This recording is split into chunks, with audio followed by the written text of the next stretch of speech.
Good afternoon. Some days ago, we got a new report regarding Star Wars. Now what's that? You don't know what Star Wars is? Yes. I apologize. I realize that younger generations aren't realizing what that was. But Star Wars was a little sci-fi franchise that came out in the 70s and 80s that was rather popular for that time, and it had reinvigorated popularity with the prequels of the series being released in the 2000s. A sci-fi fantasy stars Luke Skywalker. He was the hero of it, about him fighting the evil empire, run by Darth Vader, who's his father. Just a basic rundown. Don't leave. This, believe it or not, was a big franchise once upon a time. It was very popular. This franchise, it was actually more popular than the Marvel Cinematic Universe at its peak.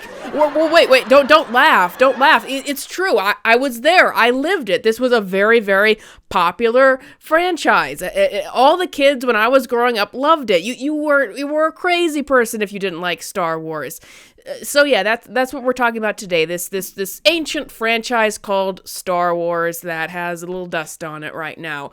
So for years they've been unable to get a movie out. They keep announcing movies. I think that they had about 14 movie projects in development. I've heard none of them been released as of yet. Most of them don't even have any movement on their development. Just announced another 3 to be done. And it's getting to a point where any sort of news that comes out about this franchise, this Star Wars, flies under the radar, including this recent report. But the report caught my eye because it was the first report in a very long time that gave a look into what is going on behind the scenes at Lucasfilm. It's not like a rumor or something put out there by an insider. It's from an official site, Hollywood Reporter.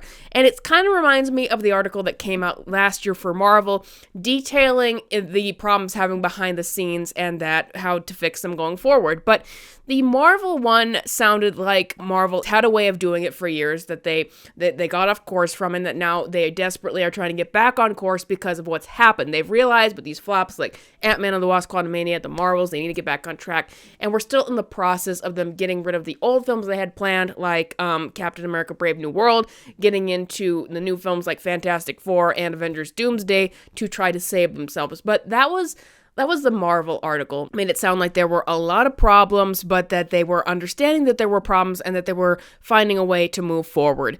The Star Wars one, though, it sounds like... Let's just read the report. And I have a breakdown from Culture Crave that broke down the article. So here's what is going behind the scenes at Lucasfilm, as at least Hollywood Reporter reports. Multiple films in development that overlap characters and timelines. They could impact the others from happening. So basically they have so many films planned, and they overlap which characters they're using, and the timelines don't line up. So they're basically, each new film is stunting the other one from getting made, because there's a question of, okay, these two share the same timeline. We have to now choose which timeline we're going to go with. And apparently there's been absolutely no movement on that. They can't decide what continuity they want to have. And they have so many projects in development taking up different characters or different times. They still haven't made a decision on where they want to go. Rey is a key character in several of them, and this is what we're hearing from this article, that apparently Lucasfilm considers Rey, that character, to be the most important cinematic asset. That is a quote from them. The most important asset that they have in all of their Star Wars library is Rey. And not only is a Rey movie in development, but all of these other movies apparently have her as a key character.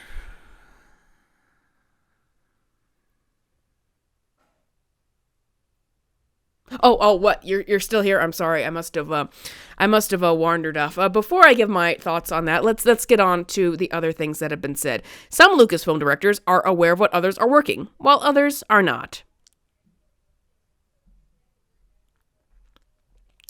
That sounds like chaos to me. The OG trilogy is considered the Old Testament, and quote, You're being asked to create the New Testament, and no one can agree on anything, and there's a lot of second guessing about meanings. So no one knows what they're doing, no one can decide on anything, no one agrees on anything, and that is essentially the environment at Lucasfilm right now, and I believe for ever since they've started and not actually had a plan. Another source says Star Wars is a nostalgia-based enterprise, and they are running out of ways to create nostalgia. Well, when you take characters that people like and you completely change them, I imagine that's a way to ruin nostalgia. But you wouldn't have to be nostalgia-based if you could create new things and make that what people like, not just running off of positive feelings for the past, which I gotta say have dried up now. To make standalone movies or continuing the Skywalker saga in any form is a fundamental question the company faces as it tries to move forward. So they still can't decide on if they're going to continue from where they left off in The Rise of Skywalker or do something completely different. It's been 5 years, going on 6. TV has a lot more freedom and is not having these problems, which I guess is why we've gotten a ton of TV shows that expose these issues with writing, interpretation of the universe, characters, the direction of the universe, the themes of it all, and the timeline. Let me just close this.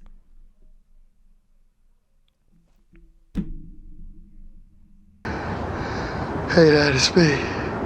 Please don't make me, Dad. I know I did wrong. I want to stop, but please, no rehab, alright? Just let me come home. That's not going to happen. I wish that I could help you, but I can't do that. I can't. Oh, please help me, Dad. Please help me. I want to come home. All I can tell you is what you already know. I love you. No. And I hope that you get your life together. Star Wars is a kid on drugs. It's your child on drugs. You have such a strong emotional attachment and you want to save it. You don't want it to go this way. You've been warning it for years not to go this way, but you want it to get help. But it keeps on taking the drugs. Every time you think it might be getting a little bit better, they relapse. It keeps on taking the drugs, keeps on coming back to you for help, and you just can't help it. Because it's its own decision to change. But it keeps making the wrong decisions. Like, you think that Rey, a character who became a lightning rod of criticism for the sequel trilogy, there's no fan base for her. Even the Reylo fan base has dissipated. There is no fan base for Rey.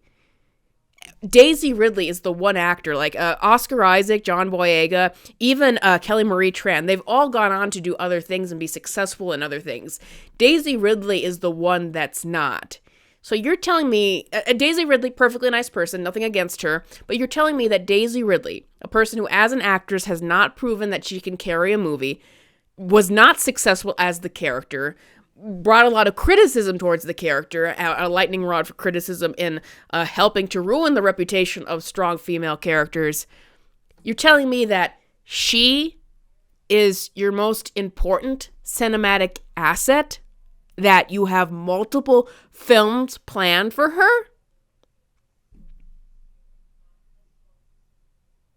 And what I kept getting from that thing that kept being repeated, it was really the same thing being repeated all over and over again, that Lucasfilm is a place run by people who can't agree on anything, can't agree on their interpretations of Star Wars as a property, can't agree on where they want it to go in the future, don't communicate with each other, have ulterior motives for themselves, it's every person for themselves and what they want it to be, can't agree on anything, don't communicate, can't get anything done. They can announce a million projects in development, but they can't arrange them in a timeline that makes sense, can't decide which projects to go forward with and which projects to axe.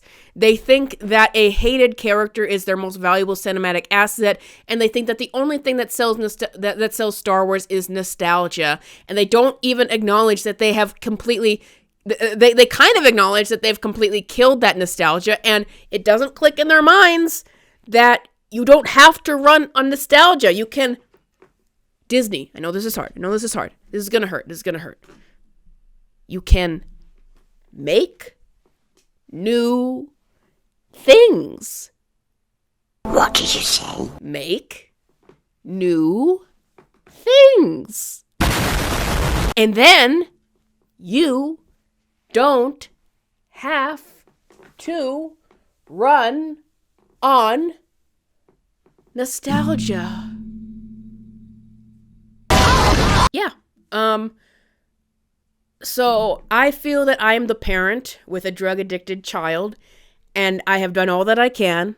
I have done all that I can to help this child that we'll just call Star Wars.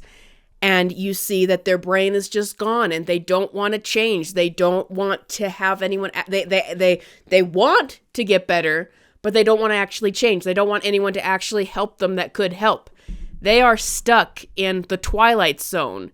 And now it's come the time that me, as a parent in this metaphorical situation, needs to say that the best thing I can do is step back. You're on your own. You need to figure this out for yourself. I took a step back from Star Wars before. I got back into it with all the Acolyte conversation, and now I gotta say, taking another step back. I mean, probably just as a movie reviewer, I'll react to the Mandalorian Grogu trailers because it's a motion picture. I don't know if I'll call it a major motion picture. But between that and maybe Kathleen Kennedy finally stepping down, I'm out. I'm out. Goodbye. We're all done. Like, we're all unified and agreeing that this is done. Star Wars, believe it or not, was the most popular franchise on Earth. Not too long ago, 10 years ago, most popular franchise on Earth. Not anymore, in just a decade's time. You made your bed, lie in it. Thank you, patrons. Goodbye.